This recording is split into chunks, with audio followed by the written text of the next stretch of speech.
Hello again from my front porch. This is the official COVID edition. I don't know. So I'm wearing the mask not because I'm afraid it's going to come through the video. No, I'm wearing a mask because I want to kind of talk about this. See, this is my preferred mask. I like wearing this one. It's light and it gets the job done.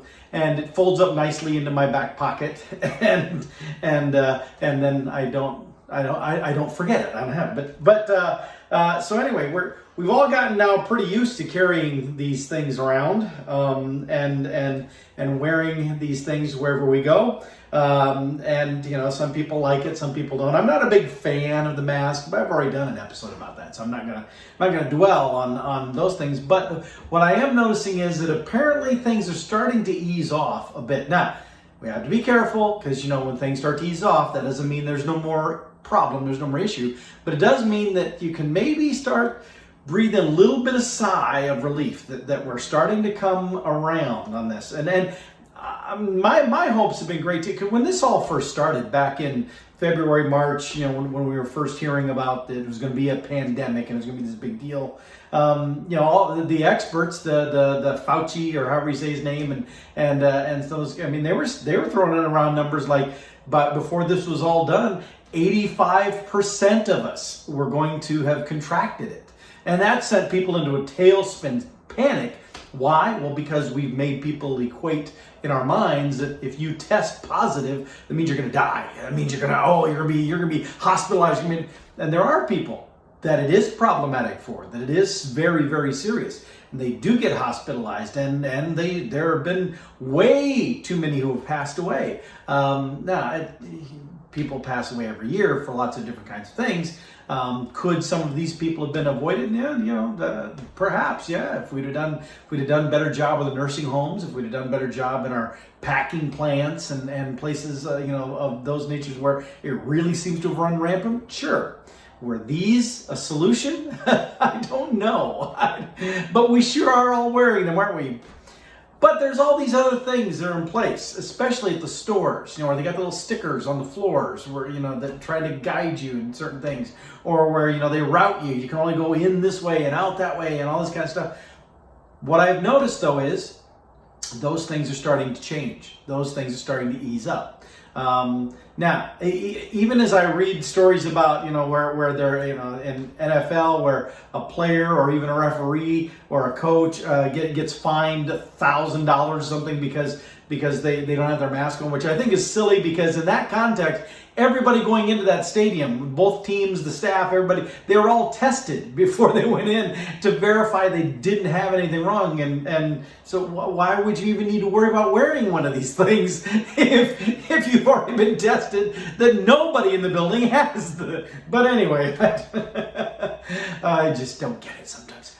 But what I've noticed, though, and aside from absurdities like that, is that I was at my favorite grocery store here, my Hy-Vee, up the street, and last time I was there, I went out I'm wearing my mask. Yes, I went in wearing my mask, but after I was in there, I realized that all the stickers on the floor are gone. All of the stickers, the one-way stickers that told you to go up this aisle and then down that aisle, and I admit, for the most part, I tried to obey those, not because I thought it was silly, but I was being respectful of other people. But now those stickers are gone. All the big colorful dots, stand here so you're 6 feet apart, those are gone. But what I noticed was, even without those stickers in place, now, I didn't observe for the one-way traffic, and frankly, I will tell you, even when the stickers are there were a lot of people who did not follow the one-way traffic stickers either on the aisles. But people were respectful of the big colorful dots. It said stand here to wait, and then stand here to wait for the next one. But what I noticed now is the dots aren't there, and yet people were still standing a bit apart. They weren't cozying up to one another like the checkout lines once looked like. And so people have been trained to adapt to that. And maybe after the dots are gone for a while, maybe people will gradually shift back to the way it was. But for right now, the dots aren't there, but the brain has been trained to keep a distance, and so the distance was still there. So, but I just thought, hey, it's a good sign that the stickers are off the floor. But that was just one store, right? No, then I went to Walmart to get some stuff, and Walmart, now they still had their stickers on the floors still, but they got rid of the cattle routes from the going. That's what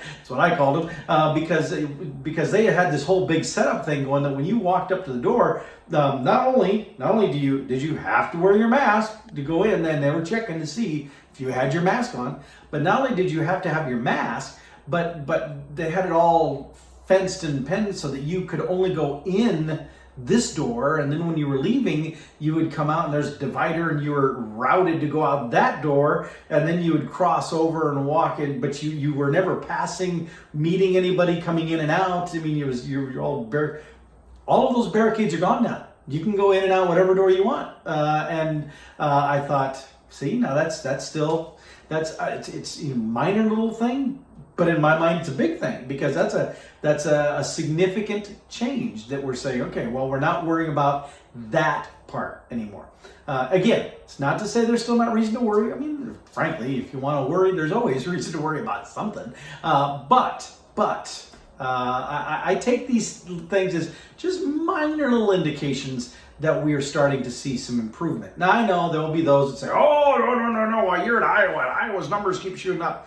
And I don't want to go off on a whole big tangent here, but I'm not a big fan of the per capita counting system, because the per capita counting system always means that smaller rural states are going to look bad, that they're going to get shafted with the results.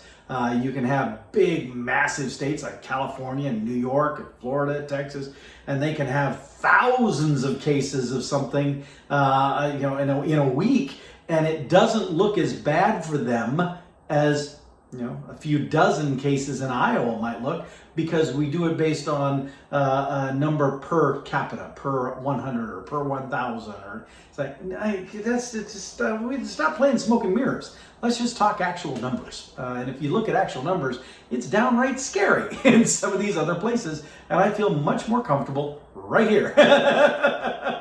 Yes, there are cases. Yes, there are people, again, suffering from it. But I still think things are going fairly well for us here, and these changes that I'm seeing would seem to indicate that. Now, it's probably not all that way around everywhere in the country, though I did see the governor of Florida has opened up restaurants and bars there again. We'll see how that goes, because we did that here in Iowa, and then the governor turned around in a short time after that and shut bars and things down in half a dozen counties because there were some flare-ups that happened. Again, I'm also not of the mindset that just because there are a number of positive cases means that we should all be in panic mode, because there are a lot of people who test positive that didn't even realize they had it, that their symptoms and the impact on them was so minimal that they had no clue that it even was COVID at all. Now, for those that it is a problem, yes, they have to take it serious, and yes, they need to be able to have the treatment.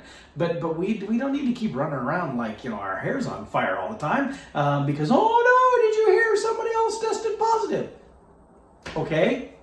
And are they suffering? Well, no, they didn't even know they had it. Well, okay. Yeah. So, I'm still taking it serious. Still wearing my mask. I'm going to be getting on a plane later today and flying to Denver. I'll be wearing the mask on the plane the whole time. And when I'm going to places out around there, we'll go to our job sites, wearing the mask. Being in the office, wear the mask, take the temperature, still doing all that stuff, take it very serious. But it is a little bit of a relief to know that maybe we're just starting to see a little bit of glimmer, a little bit of that light at the end of the tunnel as we start to maybe come out of some of the worst part of it. And I know people are predicting second wave and all this kind of stuff, but I'm just still thrilled that 85% of us have not come down with it yet. For all the slings and arrows being thrown about how all of the stuff has been handled, and could some of it been better? Yeah, probably. Could some of it been screwed up worse? Yeah, probably. But the point is, 85% of us have not contracted it, and I think that's a good thing. So, and ironically, I have a sneeze. What a good time for one. And right on cue. All right, with that, that's nothing to sneeze at. Apparently, it is. With that, I'll let you all go. And I'll see you next time. Oh, hold on. I'll see y'all. Hold on. You gotta see my eyes. I'll see y'all next time from my front porch.